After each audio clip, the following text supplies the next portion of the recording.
13 News.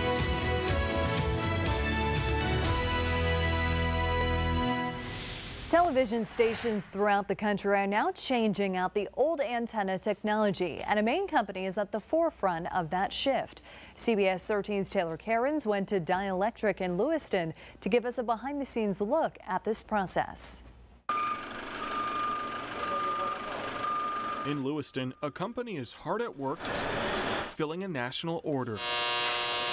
Our product is something that you tend to see the effect of more than actually physically see. Dielectric is building new antennas for television stations across the country. We're producing 800 of the repack antennas, which is the vast majority of the work that's being done. There's 987 in total.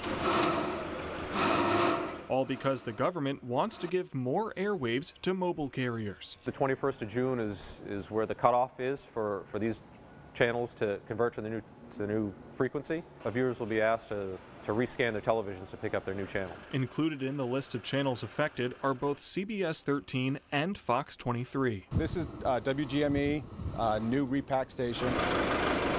Workers say they are excited to see some of their product stay in the state. I wanted it to be built here at the Lewiston facility as opposed to our Raymond facility, so that the folks here had a chance to have their hands on some Maine used product. They get very excited about being able to do WGME because they know the newscast, they watch it every morning. Many Fox viewers will see a better signal since WPFO's antenna is moving. So with that relocation, the folks in the southern area of the state may see better coverage. But at the end of the day, employees at Dielectric say they are proud to bring more work to Maine. Even our supply chain, as far as fabrication shops and machine shops across the state and in New England, have benefited from the work that we've been able to bring in. In Lewiston, Taylor Cairns, CBS 13 News.